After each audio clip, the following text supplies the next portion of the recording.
OK, les échiquiers de Punnett vont, ou les grilles de Punnett, comme vous voyez ici à droite, vont nous aider à déterminer des probabilités d'un enfant naître, des probabilités d'un phénotype précis, donc de caractères observables chez un enfant naître. Ça peut être en pourcentage, ça peut être en fraction, peu importe.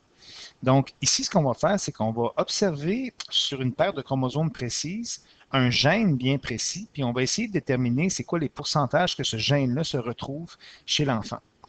Donc, le gène qu'on a décidé d'observer, il se situe sur la paire de chromosomes numéro 7. Et la paire de chromosomes numéro 7, bien évidemment, elle est présente chez l'homme et chez la femme. Alors, on pourrait par exemple dire, mettons, ici on va parler d'une mère et on va parler d'un père évidemment, on pourrait regarder qu'est-ce qu'il y a sur la paire de chromosomes numéro 7 de la mère et on pourrait aussi regarder ce qu'il y a sur la paire de chromosomes numéro 7 du père. Ici, on vous parle d'un gène qui est responsable de la fibrose kystique. La fibrose kystique, c'est une maladie respiratoire qui est grave, qui atteint aussi le système digestif. Donc, vous pourrez le lire ici, mais bref, ce qu'on vous dit, c'est qu'il y a un gène pardon, il y a un allèle pour le gène qui est dominant. Donc, il y a deux types d'allèles qui sont possibles pour ce gène-là. Soit c'est l'allèle dominant normal, où est-ce que la personne n'aurait pas la fibrose kystique, ou soit c'est l'allèle qui est déficient, qui est lui l'allèle qui porte le nom de CFTR, qui est déficient. Et ici, on vous mentionne que cet allèle déficient est récessif. Okay? L'allèle déficient qui est ici est récessif. Puis pour que la maladie, et c'est ce qu'on vous mentionne ici, là, que je vais faire en jaune, pour que la maladie se déclare, l'individu doit avoir deux allèles déficients. Donc, ici, je fais une petite parenthèse avant de commencer, c'est que la seule façon que tu pourrais développer la fibrose kystique, c'est si tu as C minuscule sur ta paire de chromosomes numéro 7. Pour qu'un allèle déficient se manifeste dans le phénotype, il faut qu'il soit présent aux deux endroits. Il faut avoir une paire de chromosomes qui soit homozygote récessive. Donc ça ici, l'enfant développerait la maladie de la fibrose kystique. Donc, revenons à ce qu'on disait. Ici, on vous parle d'une mère qui possède, si on regarde ici en haut, là, une mère qui possède un caractère normal sur un de ses chromosomes numéro 7 et un caractère récessif qui, lui, pourrait potentiellement développer la maladie sur son autre chromosome numéro 7. On a un père qui, lui, est également hétérozygote.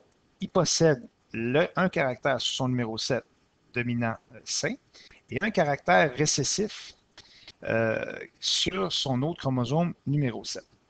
On a vu un peu dans la méiose que ce qui se produit au niveau des gamètes, c'est une séparation des chromosomes. Donc, évidemment, ici, quand la mère fait des ovules, mettons un cycle menstruel, il y aurait un ovule qui partirait avec ce numéro 7-là. Donc, un type d'ovule que la mère peut faire, c'est un ovule qui va porter un numéro 7 qu'on va considérer dominant sain. Et un autre cycle menstruel, par exemple le cycle menstruel suivant, il y a un ovule qui, lui, va partir avec ce numéro 7-là, parce qu'on sait que les gamètes possèdent seulement une seule version de chaque chromosome. Donc, l'autre possibilité de gamètes, ce serait que la mère produise un ovule avec un numéro 7 qui est récessif déficient. C'est la même chose pour le père. Le père, lui, va produire des spermatozoïdes. Au niveau des testicules de l'homme, il y a une division cellulaire dans la méiose. Et la division cellulaire va amener une séparation de ces chromosomes-là. Et le père, lui, va produire 50% de ses spermatozoïdes avec un caractère dominant sain et l'autre 50% de ses spermatozoïdes avec un caractère récessif qui est déficient. Donc, ce qu'on fait, c'est qu'on fait simplement la jonction des deux. Donc, autrement dit, quand il y a rencontre d'un ovule avec un spermatozoïde, ben, il y a une possibilité que ce soit un ovule qui possède ce chromosome-là qui rencontre un spermatozoïde qui a ce chromosome-là. Donc, autrement dit, ce serait un ovule qui posséderait sur son chromosome numéro 7 l'allèle dominant sain qui rencontrerait, c'est une possibilité, on l'a ici, là, vous voyez, c'est une possibilité que ce serait un ovule comme ça qui rencontre un spermatozoïde qui, lui, hypothétiquement, aurait un chromosome, c'est-à-dire un allèle sur son chromosome numéro 7 qui est sain. Ça nous donnerait un individu, dans ce cas-là, on aurait un bébé qui aurait deux caractères dominants sains, ce serait un enfant qui serait sain. Sain, ça veut dire que tu n'as pas du tout le caractère récessif au niveau de ton génotype. les autres possibilités qu'on a, elles sont ici. Soit, par exemple, on a un spermatozoïde qui possède le récessif déficient qui rencontre un ovule avec le caractère, avec l'allèle dominant sain. Ça nous donnerait un bébé qui serait hétérozygote.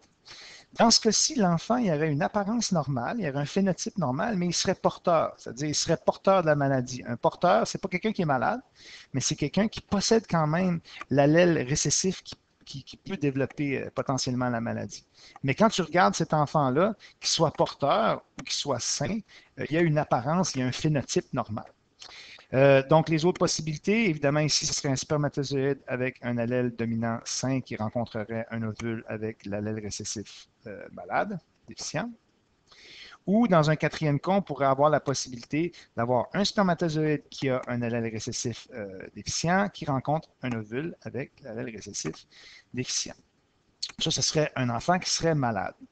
Donc, quelles sont les chances qu'on ait un enfant malade? Bien, on a une chance sur 4, autrement dit, on a la situation qui est ici. Là. On a une chance sur 4 que l'enfant soit malade. On a 2 chances sur 4 que l'enfant soit porteur.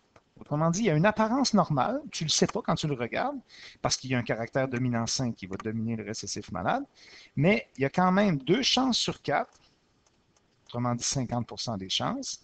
On accepterait ici 25% évidemment, puis ici on accepterait 50%, là, ça c'est sûr, qu'il soit sain pendant qu'il soit porteur, et il y aurait, dans le cas qu'on voit ici, d'être sain, c'est-à-dire de ne pas avoir le gène de la maladie, il y aurait 25% des chances.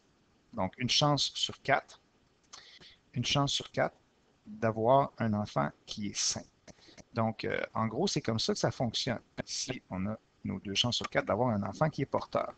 Donc, remplissez le tableau, c'est fait. Quelle est la probabilité que leur enfant ait le phénotype normal? Phénotype, ce sont les caractères apparents. Phénotype normal, il y a 2 possibilités. Soit tu es sain, soit tu es porteur. Fait que ces 2 possibilités-là ensemble, si on les regarde, sain et porteur, c'est 3 chances sur 4. Donc, il y a 75% des chances que l'enfant ait un phénotype normal. Voilà, c'est tout. Merci.